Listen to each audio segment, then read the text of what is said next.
Hola amigos, hola amigas, ¿cómo están? Bienvenidos a Imaginario Sur en un capítulo más. En esta ocasión vamos a hablar sobre una temática que, si bien es cierto, merece varios capítulos. Hoy día vamos a hacer una especie de introducción. Me refiero a la poesía mapuche.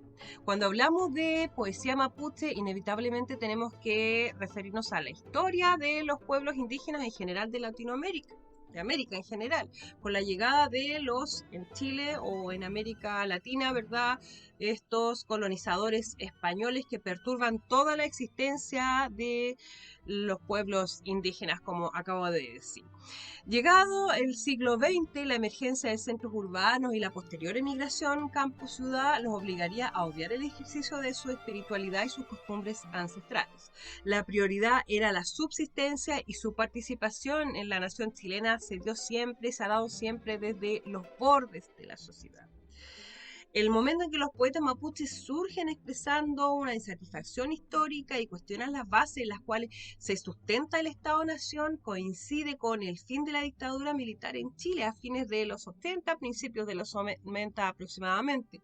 En ese tiempo en que es notoria la falta de referentes o los grandes relatos en esta sociedad que venía herida por la dictadura y aspiraba a un nuevo paradigma social. Por tanto, coincide con esa época y los poetas mapuches se hacen presentes y un poco interpretan el ambiente del Chile del momento.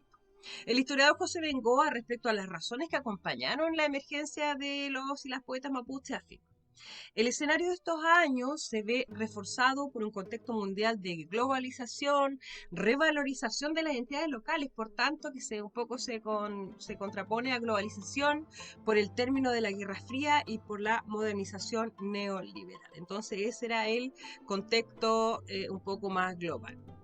Los mapuches tratarían o tratan de expresar las categorías del conocimiento indígena, especialmente los referidos a la tierra, fundamental en su visión, como podemos saber, ¿cierto? El desplazamiento además entre este espacio originario, la identidad del antiguo habitante, la asimilación del nuevo y el reconocimiento de una identidad propia en este nuevo orden. Por tanto, la poesía mapuche es un proyecto estético que nace desde estas dicotomías que se encuentran y que están en constante evolución y dinamismo.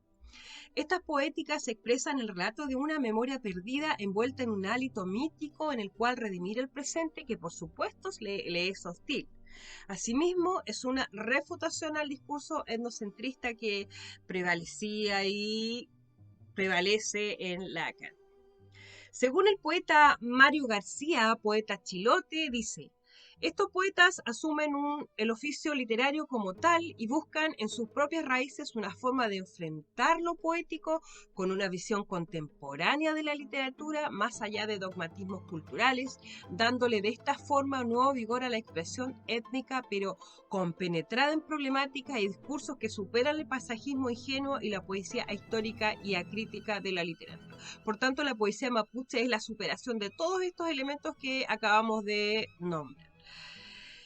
Iván Carrasco, un profesor que se ha dedicado a iniciar una especie de teoría respecto a la poesía mapuche, explica que los recursos que usan estos poetas son, por ejemplo, las formas dialectales de Chiloé, del código escrito del Mapudungún, de medios icónicos, el doble registro, que significa esta incorporación del poema escrito originalmente en mapuche y traducido al español. El collage etnolingüístico, el uso de diferentes tipos de lenguas, por ejemplo, podría ser alemana, en el sur que está esta contraposición, ¿cierto? El alemán, mapudungún, el español, etc. También está la intertextualidad transliteraria, que significa que es una interacción textual entre diferentes discursos cronísticos, científicos, testimoniales y otros. Entonces podemos decir que hay ahí un intento por hacer una transformación de la poesía que existía anteriormente a la poesía mapuche. También podemos decir que desde el punto de vista de las temáticas también hay algunas que son reiterativas y que de alguna manera es una condición sine qua non para formar parte de esta comunidad de poetas mapuches. Por ejemplo, está la evidencia de conflictos históricos para hacer conciencia sobre la historia omitida. Por tanto, acá vemos también un afán pedagógico en este tipo de poesía.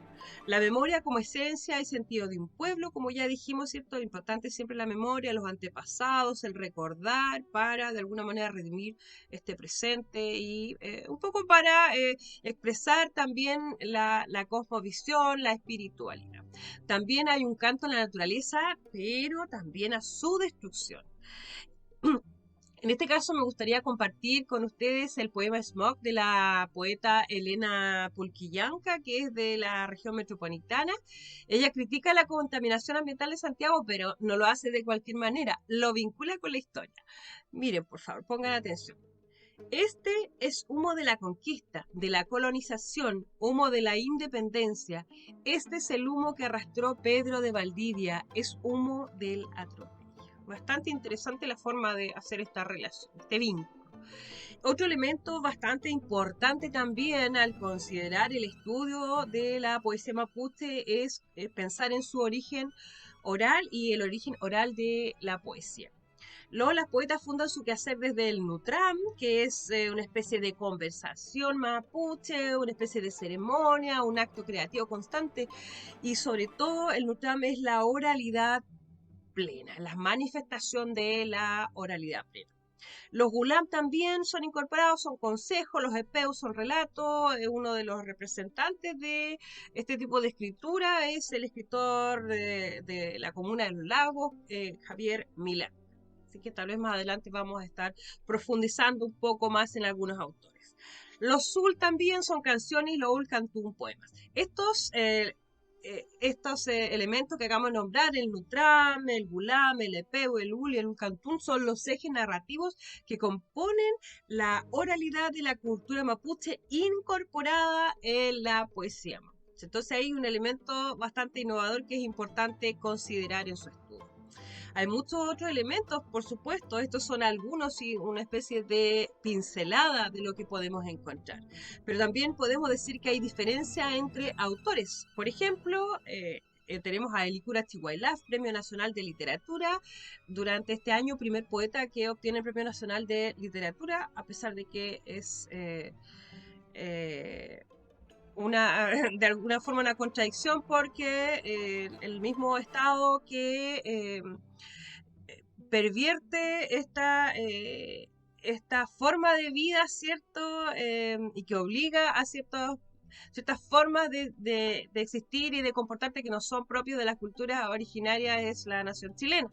La misma nación chilena premia a Helicura Chihuahua. Entonces ahí igual habría que hacer un análisis de cómo de alguna manera la nación chilena premia a este escritor y de alguna manera este escritor también acepta, a pesar de que es crítico del Estado chileno. Entonces, Licura Chihuahua, cuyo esfuerzo por preservar la tradición transita entre la memoria y una especie de como estado onírico que plantea como la voz de otros antiguos para un otro que sería otra, presente y Winca. Entonces escribe para el Winca, hay una especie de afán pedagógico en el trabajo de Chihuahua. Entonces la expresión de su trabajo se funda desde la acción de la oralidad porque él siempre habla de que él es un oralitor. Y en el extremo postmoderno podríamos decir David Niñira acuña el neologismo mapurbe, con el que enuncia su condición de sujeto lateral y mapuche citadino. Sus textos expresan discriminación, desigualdad, genidad, rebeldía y resentimiento. El autor acude a la coprolalia sugerida, a la intertextualidad popular, al chiste, y hay una carnavalización anarquista y forzadamente superficial, sobre todo marginal. Hay una sentida aspiración por una especie de antipoesía mapuche funcional a la poesía como divertimento. Esta concepción estética anularía los intentos de Chihuahua por preservar las tradiciones ancestrales del oralitor, porque el modelo de Aniñera en ningún caso proviene del Nutra, no, sino del rock o del hip hop poblacional. Entonces, como vemos, ¿cierto? Ahí hay dos extremos, también hay muchas autoras mujeres que tienen cada una su propio imaginario, que siempre es fácil. Bueno, esta temática en realidad es fascinante. Hablar de poesía nos obliga a pensar la poesía desde diferentes ámbitos mucho más amplios. Por ejemplo, ya dijimos historia, la lingüística, la antropología, la política. Sin embargo, si estamos hablando, nos referimos a poesía, de análisis literario, nuestra exigencia debe guiarse sobre la teoría al respecto. Pero, ¿cómo abordar un análisis literario sobre una cultura a otra que tiene sus propios códigos que además desconocemos? Entonces, primero, conocer la cultura mapuche y después el segundo paso sería comenzar a hacer el análisis para recién intentar comprender, ¿verdad? Podemos ver que el origen indígena tan claro en otro lugar de Latinoamérica, en nuestra cultura chilena, no está tan claro. Pero nos encontramos en momentos, por supuesto, resolutorios de nuestra historia. Es de toda lógica que esta nueva constitución, que estamos pronta a comenzar a trabajar, se inspire en otras. Por ejemplo, como la de Bolivia, cuyo preámbulo inicia así. Escuchen. En tiempos inmemoriales se erigieron montañas, se desplazaron ríos, se formaron lagos, nuestra Amazonía, nuestro Chaco, nuestro altiplano y nuestros llanos y valles se cubrieron de verdores y flores. Poblamos esta sagrada madre tierra con rostros diferentes y comprendimos desde entonces la pluralidad vigente de todas las cosas y nuestra diversidad como seres y culturas. Si esto que acabamos de leer bastante bello, no es poesía, no sé qué puede hacerlo. Solamente yo creo que pido poesía en la nueva constitución y la declaración explícita de Chile como Estado plurinacional. Los y las docentes tenemos tanto que aportar en esto. ¿Qué crees tú? ¿Cómo podríamos hacerlo para trabajar esta temática? Muy buena semana para todos y todas. Peucayal, vielen Dank.